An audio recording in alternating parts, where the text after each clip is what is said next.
Mathieu, je suis psychologue clinicien et effectivement je travaille dans un laboratoire qui s'intéresse à des questions de développement, de santé, problématiques aussi évidemment de santé mentale chez des publics qui sont en situation de vulnérabilité tout au long de la vie. Et moi je travaille plus particulièrement dans le domaine de la protection de l'enfance et je fais à la fois en tant que clinicien mais aussi en tant que chercheur où je travaille sur la question de la santé mentale des enfants confiés et notamment sur la promotion de leur santé mentale dans le cadre de leur parcours. Dans le cadre de mes travaux de recherche, je travaille beaucoup avec la théorie de l'attachement, parce que c'est quand même ma spécialité première. Et puis en tant que clinicien, je travaille beaucoup aussi sur la question des traumas, et je suis formé à plusieurs formes de thérapie qui sont vraiment centrées sur la prise en charge des traumas, pareil tout au long de la vie, puisque dans ma pratique, j'accueille à la fois des nourrissons, des femmes enceintes, des parents, des adolescents. Donc voilà, ça c'est un petit peu mon dada.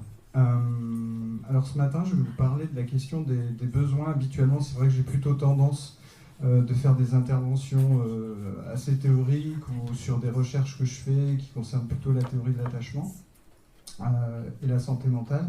Mais là, la demande qui m'a été faite, c'était de faire une entrée par les besoins. Et donc, je vais faire quelque chose d'assez expérimental. Ce qui fait que je suis dans une situation de double vulnérabilité. La première, c'est que je me suis levé à 5h30 alors que je suis quelqu'un qui a vraiment besoin de dormir. Et la deuxième, c'est que je vais faire quelque chose de tout à fait nouveau. J'espère que vous y trouverez quand même de l'intérêt.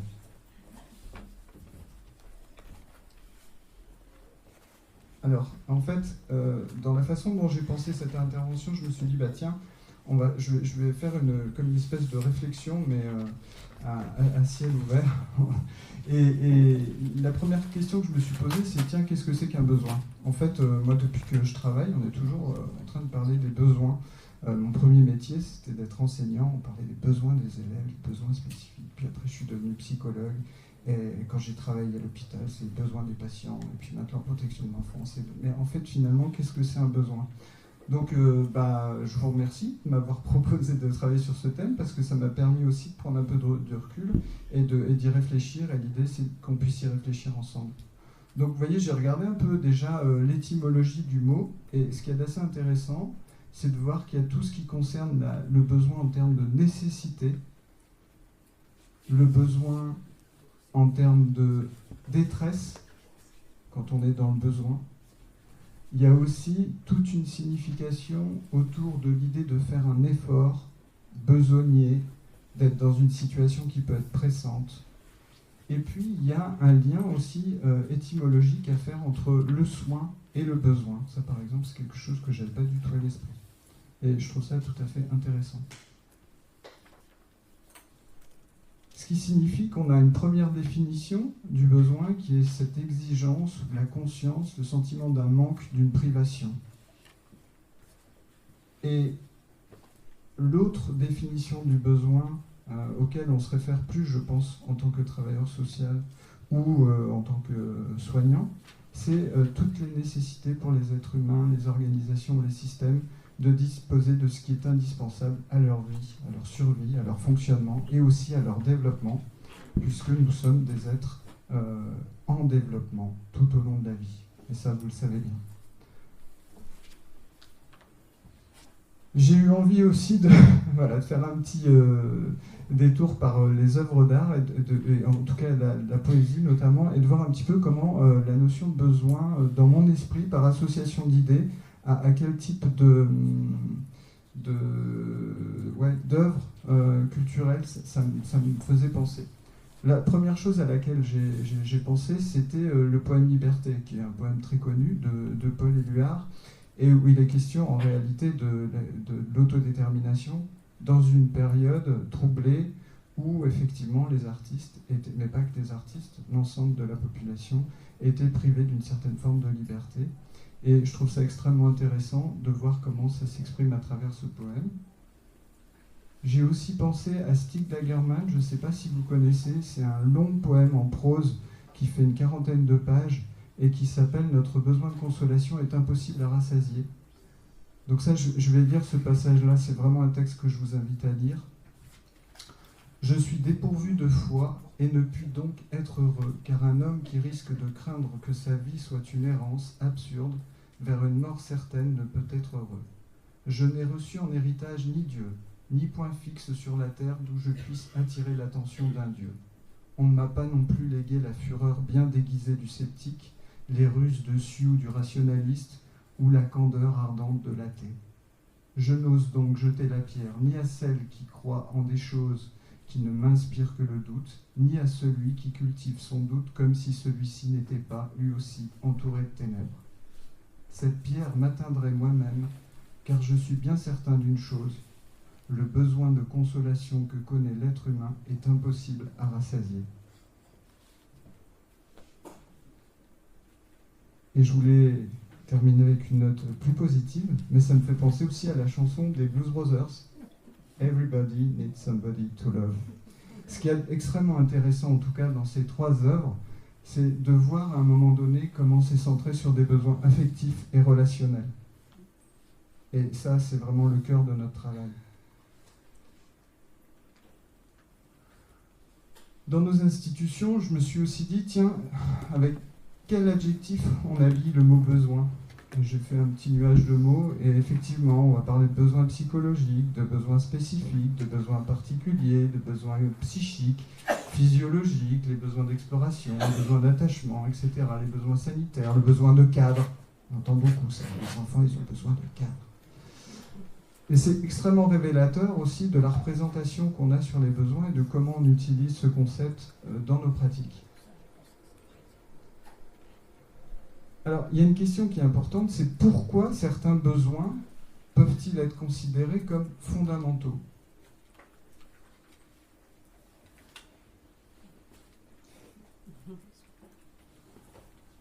Première chose, ils sont essentiels à la survie, au développement et à l'équilibre physique, psychique et social d'un individu.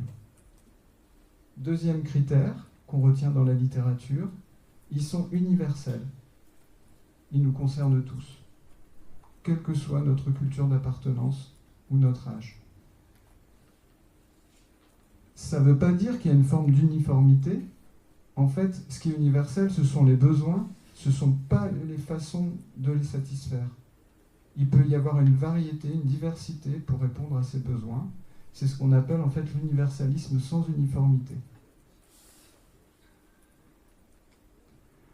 Un autre critère, c'est que leur satisfaction est associée au développement, à la santé, à l'épanouissement et au bien-être, alors que leur frustration, au contraire, est associée à la souffrance.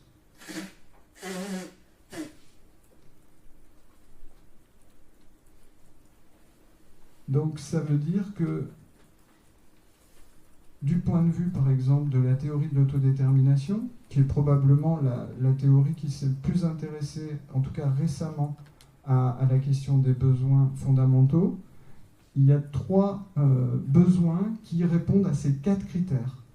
C'est-à-dire qu'en fait, on a fait tout un tas d'études depuis maintenant, je dirais, une quarantaine d'années, et à chaque fois, on a vérifié pour chacun de ces besoins s'il pouvait pour tout un tas de besoins, plutôt, s'ils répondaient à ces quatre critères. Et il y en a trois qui ressortent majoritairement de toutes ces études qui ont été faites dans diverses cultures, avec différents publics, etc. Donc le besoin d'autonomie, le besoin de compétence et le besoin de relations sociales, le besoin de proximité aussi. Est-ce que ça, c'est des besoins que vous connaissez, dont vous avez déjà entendu parler ? C'est peut-être pas la peine que je les... Ou il faut que je... Ok. Donc ces trois besoins, ils sont considérés, et j'aime bien cette expression, comme des nutriments psychologiques. Et je trouve ça intéressant parce qu'en fait, pendant longtemps, on était centré sur des besoins physiologiques. Et donc là, ça fait un pont entre les besoins physiologiques et les besoins psychiques. Il y a aussi deux candidats prometteurs, non pas aux élections, mais au fait de devenir des besoins fondamentaux. Le premier, c'est le besoin d'exploration. Par exemple, du point de vue de la théorie de l'attachement, c'est un besoin fondamental. Mais dans la théorie de l'autodétermination, il y a débat sur ce besoin-là. Et le besoin d'être bienveillant et bienfaisant, c'est aussi un candidat qui est en train d'être évalué dans les recherches. Et le seul doute qu'on a par rapport à celui-là, c'est que quand il est frustré, on n'a pas encore de preuve que la frustration de ce besoin génère des problématiques de santé mentale notamment. Donc c'est en cours d'évaluation. Mais c'est des besoins qui sont vraiment en train d'être étudiés. Et sur exploration, il y a des doutes, non ? Sur exploration, il y a aussi des doutes. Oui, il y a des doutes, notamment du point de vue de la frustration aussi, de ce besoin et de son impact sur le développement et la santé. C'est pas encore très clair dans les études. Mais c'est possible que ça évolue. Voilà. En tout cas, je voulais vous le dire parce que c'est un petit peu des champs de recherche actuels dans ce champ théorique. Alors maintenant, on en vient à la question des personnes à vulnérabilité multiple. Puisque ça, c'est... Déjà ? Ah ok. Ah, là, ça va pas du tout. Donc, les personnes... On va dire 10. Ouais. Donc, les personnes à vulnérabilité multiple, c'est des personnes qui souffrent dans plusieurs dimensions, on va dire, de leur développement et de leur socialisation. C'est le public, par exemple, qu'on fréquente quand on est dans les institutions sociales, médico-sociales ou sanitaires. En tout cas, ce public-là a aussi des besoins supplémentaires. Je vais vous donner un exemple. En protection de l'enfance, on utilise ce modèle-là, des besoins fondamentaux, que peut-être certains connaissent. Vous l'avez déjà vu ? Oui.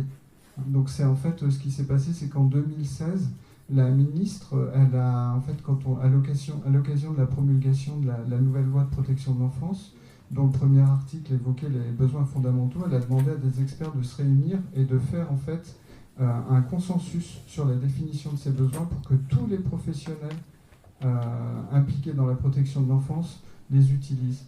En fait, on retrouve un peu la théorie de l'autodétermination, mais là on va plus loin parce que c'est un public à vulnérabilité multiple. On va plus loin notamment du côté du besoin de sécurité, et qui est très influencé par la théorie de l'attachement. On a ajouté aussi dans cette conférence de consensus des besoins spécifiques liés au trauma vécu par les enfants, liés aussi aux effets iatrogènes des mesures de protection telles que le mal de placement, la souffrance liée à des conflits de loyauté, etc. Et puis aussi, j'imagine que vous le savez, mais il y a 7 fois plus de dossiers MDPH pour le public de la protection de l'enfance, donc ils ont aussi des besoins liés au handicap. Et en fait, on a appelé ça, c'est une convention de langage des besoins particuliers. Est-ce que c'est possible, sur le schéma d'avant, oui, c'est possible d'expliquer les cercles concentriques, là, ce que ça signifie, cette représentation en oui, cercle concentrique? Ok, bien sûr. Alors en fait, cette carte, elle parle elle est influencée par l'école canadienne, et vous voyez, en fait, au cœur, il y a un méta-besoin. Ce méta-besoin, c'est celui qui permet que tous les autres soient pourvus. Dans ce méta-besoin, c'est le méta-besoin de sécurité. Et ça fonctionne un petit peu comme une poupée gigogne. Il y a les besoins affectifs et relationnels, les besoins de protection, qui sont très liés aux besoins affectifs et relationnels, c'est-à-dire d'avoir une personne qui est un peu le garant de ça, ou un ensemble de personnes. Et puis, à l'intérieur du besoin de protection, il y a les besoins physiologiques et de santé. Et en fait, ce méta-besoin de sécurité, vous voyez, il est articulé avec des besoins qui sont aussi fondamentaux, mais qui ne peuvent s'exprimer qu'à partir du moment où celui-là est satisfait. Donc on a tout ce qui concerne l'exploration dans ce modèle. On a tout ce qui concerne les règles, les limites, le besoin d'identité, et puis tout ce qui concerne en fait les aspects narcissiques, donc l'estime de soi. Excusez-moi. Oui. Si on veut pousser un peu plus la curiosité, on peut le retrouver dans le rapport du docteur Martin Blachier. Oui, donc voilà, Martin Blachier, qui était médecin de PMI et qui a en fait, c'est elle qui a produit le rapport et qui a réuni les experts à la demande de la ministre. Merci. Est-ce que ça va nous être renvoyé? Est-ce qu'on peut voir les questions après, peut-être? On finit l'intervention de... Je pourrais vous donner le diapo, en tout cas, ça c'est pas du tout un souci. Je voulais aussi vous montrer pourquoi il était important d'avoir une théorie des besoins fondamentaux pour intervenir. Par contre, il faut que j'ai accès à mon ordinateur. Est-ce que tu peux lancer la vidéo, s'il te plaît? et mettre en minute 5. J'aimerais juste vous montrer. Tant pis pour l'autre micro. Je suis en train de me faire censurer. Tant pis, Georges. C'est ça? C'est bon? Non, c'est pas parfait. Ça marche pas?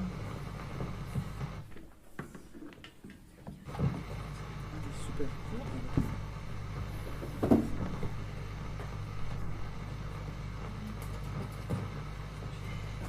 Les enfants sont. Certains viennent d'être barrés de leur famille, les autres sont de... Alors, attendez, parce que quand je suis en présentation... Merci. Ça, évidemment, ça marche pas, je sais pas pourquoi. Est-ce que là, vous voyez la vidéo? Ok. Je vais juste montrer 15 secondes, hein, pas plus, c'est juste...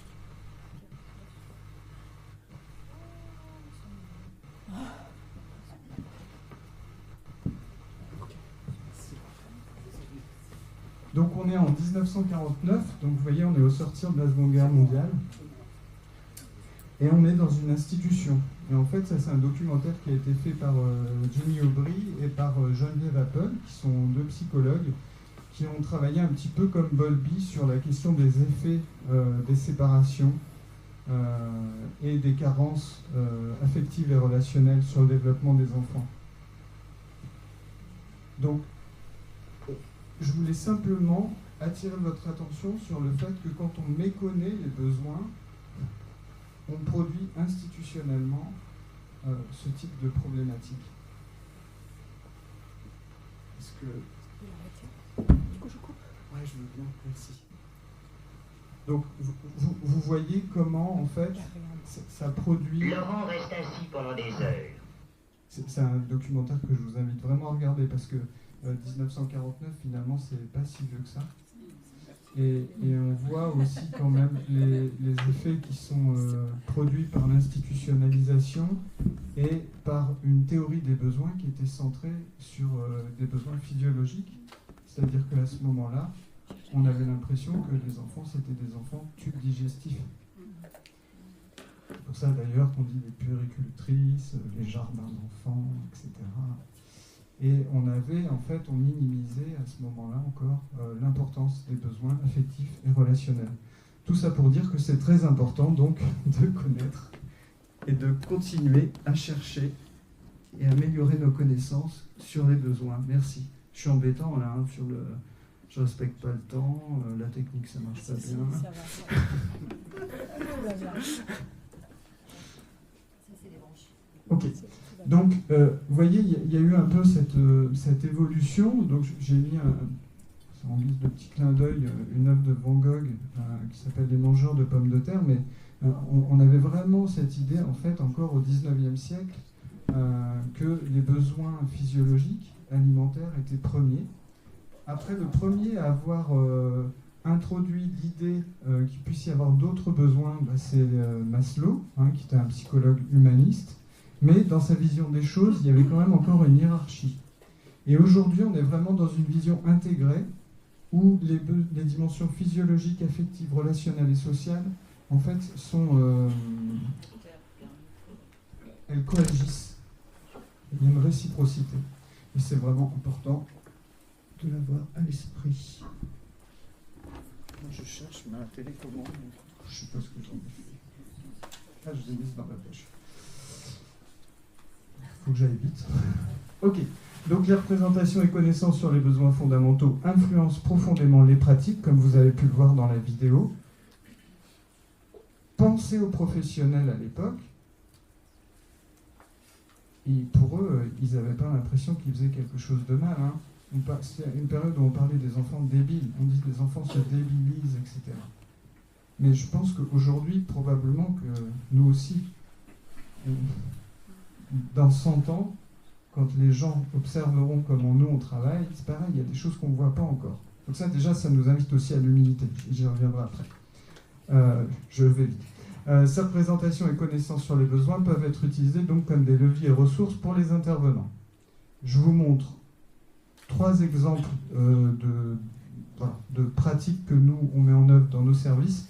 Donc ça, peut-être que vous en avez entendu parler, c'est la démarche Petit Pas, Grand Pas, qui est une démarche de prévention, en fait, qui est un héritage en fait du projet KPDP ou du projet Panjo, qui sont des projets en fait de visite à domicile dans des familles carencées pour justement améliorer la santé et le développement des enfants.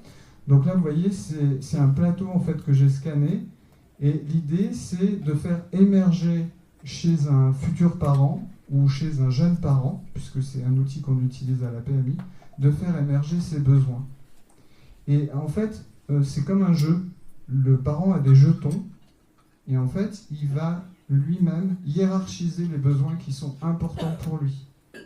Et dans le cadre de l'entretien, on va l'utiliser comme une médiation pour rendre explicites les besoins. Premier type d'outil.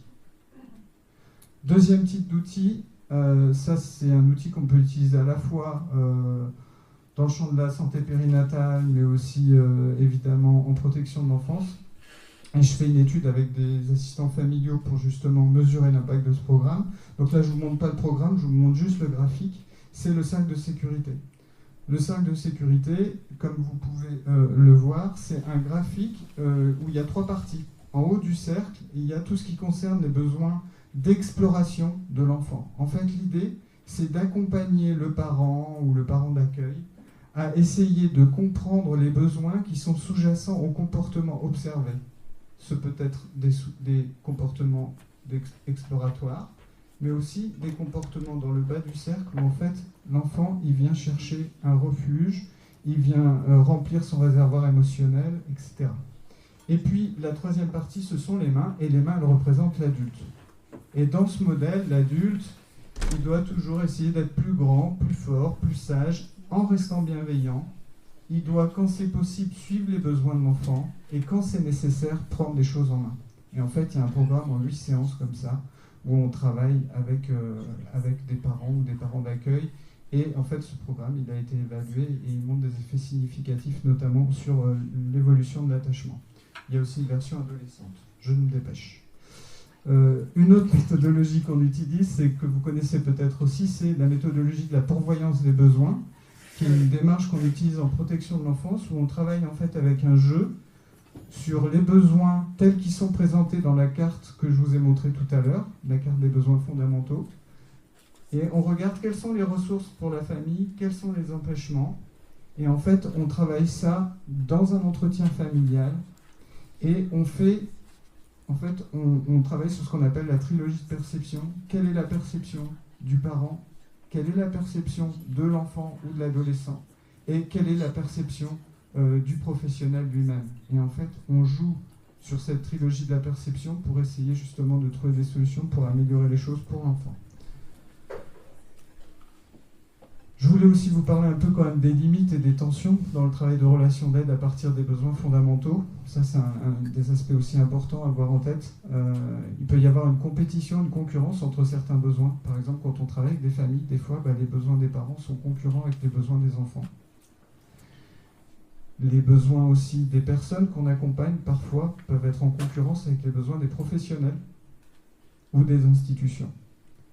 Il peut y avoir aussi à l'intérieur de nous-mêmes des besoins qu'on appelle antagonistes, le fameux couple sécurité-liberté, et puis aussi se protéger et prendre soin. Alors ça nous vient en fait de la théorie de l'attachement.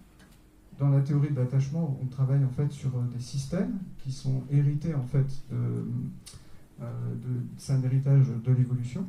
Et en fait, ce qui se passe, c'est que ces systèmes, ils sont couplés. Typiquement, le système de caregiving, c'est-à-dire le système qui s'active un peu automatiquement quand on a envie de prendre soin de quelqu'un, pas envie, mais quand on sent le besoin de prendre, on entend un bébé pleurer par exemple, on a quelque chose qui s'active et qui nous pousse à aller le consoler. Vous voyez, ce système-là, il est antagoniste avec le fait de se protéger quand nous-mêmes on a peur.